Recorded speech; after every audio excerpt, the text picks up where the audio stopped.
Bonjour Madouillien, bonjour Madouillienne, je vous propose aujourd'hui de revenir sur Fantomas d'André Hunebelle avec Mylène de Mongeau, Louis de Funès et Jean Marais. Je compte sur vous pour les likes, les commentaires et les partages. Bon visionnage.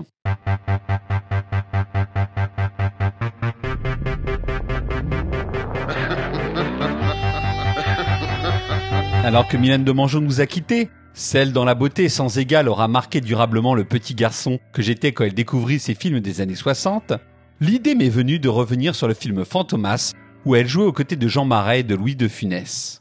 Mais avant d'évoquer le film Fantomas de 1964, je voulais parler un tant soit peu des origines littéraires de ce personnage. La trilogie d'André Hunebelle mettant en scène Louis de Funès, Mylène de Mongeau et Jean Marais aura en effet occulté le véritable Fantomas, celui des romans populaires du début du XXe siècle.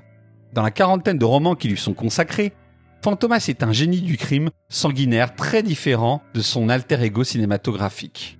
Un mixte entre Arsène Lupin pour l'intelligence hors norme et le fantôme de l'opéra pour les crimes sanglants perpétrés qui semble être l'œuvre d'un psychotique. Fantomas est un héros qui témoigne du début de l'industrialisation de la culture et de son accès aux classes dites populaires.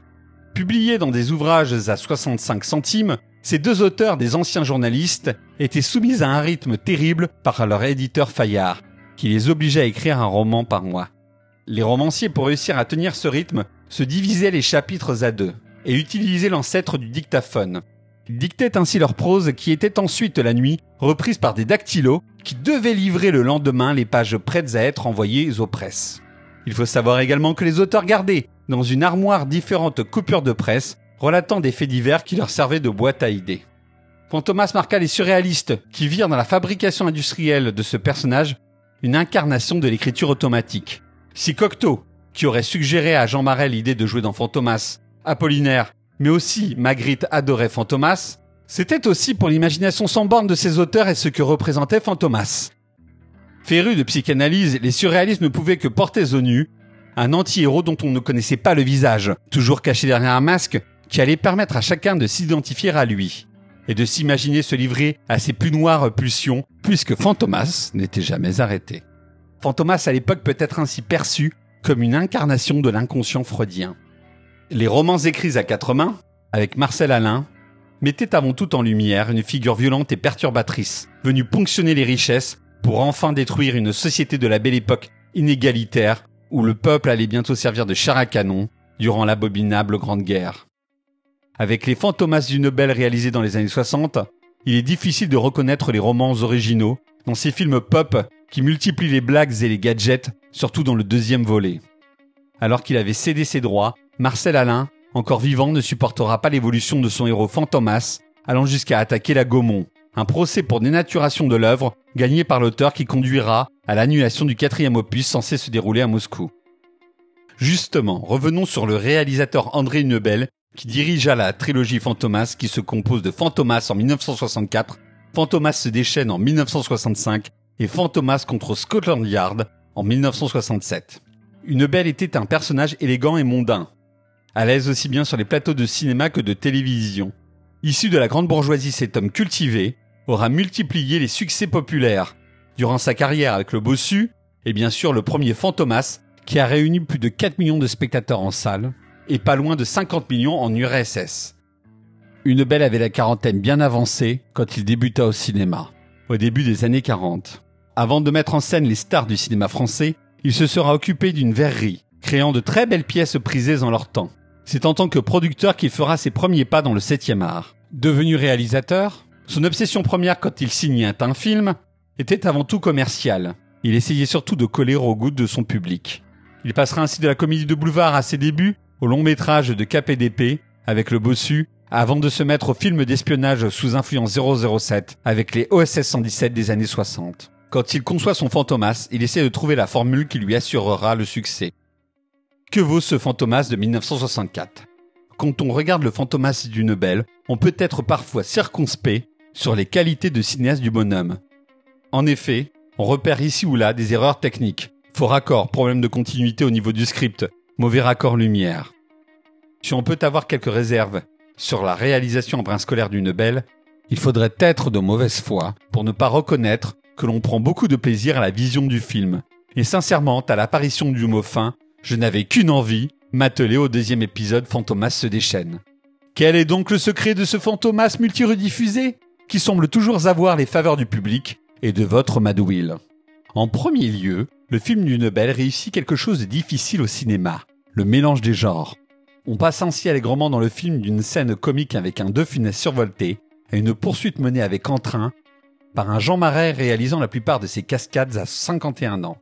Quand on analyse le film, il semble évident que le long-métrage se construit autour de 4 axes dramatiques reposant sur les 4 personnages principaux. Nous avons le héros, le journaliste Fandor joué par Jean Marais. Ces scènes sont celles d'un film d'action. Avec De Funès, ce sont les ressorts de la comédie. Quant aux apparitions de Fantomas, elles flirtent avec le fantastique. Quant à Mylène Demangeot, c'est la touche charme. Le film jongle ainsi entre les styles grâce à ses acteurs, un équilibre qui sera mis à mal dans le dernier volet de la trilogie, Fantomas contre Scotland Yard, où De Funès a fini par vampiriser les autres comédiens. Une inégalité dans le traitement des acteurs, qui explique peut-être que ce troisième volet est à l'époque moins rempli les salles. À noter que Jean Marais ne portait pas dans son cœur De Funès, même s'il reconnaissait son talent. Pour lui, l'acteur comique ne se mettait pas au service du film. Au contraire, il se servait du film pour se mettre en valeur. Si Fantomas semble avoir mieux vieilli que certaines autres œuvres avec Louis De Funès telles que Pouic Pouic, c'est en raison de l'influence sur Fantomas des James Bond dont les codes perdurent encore aujourd'hui. Paris Match ne disait pas autre chose en publiant en 1965 un article intitulé « Louis De Funès fait trembler James Bond ». Repère du méchant souterrain, figure du savant fou qui veut contrôler le monde à la Dr No, multiplication des moyens de locomotion dans une poursuite finale, sans oublier une jeune femme sexy en diable, les points communs sont très nombreux entre le Fantomas d'une belle et les James Bond. Quand on regarde le long métrage maintenant, ce sont en partie ces emprunts à 007 qui permettent au film de durer avec le temps. Car James Bond est un mythe encore vivant actuellement. Une filiation loin d'être idiote, puisque le chef de déco de Malville, Max Douy, qui aura signé les décors du deuxième et troisième Fantomas, sera responsable du décorum de Moonraker avec Roger Moore au regard de son travail sur la série Fantomas. Peut-être conscient de ses limites en tant que réalisateur, Hunebelle savait tout de même bien s'entourer sur les plateaux.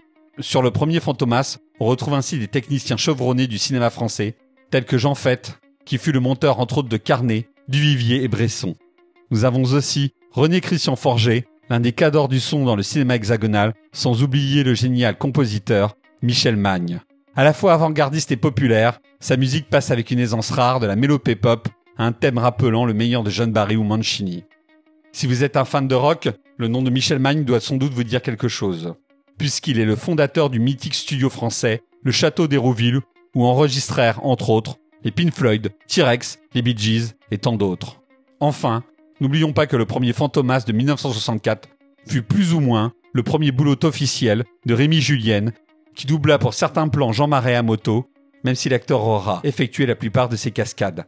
Un Rémi Julienne qui sera responsable plus tard des cascades de 007, comme quoi Fantomas et la saga James Bond ne cessent de se répondre. Avant de finaliser cette critique, je voulais vous demander quelque chose.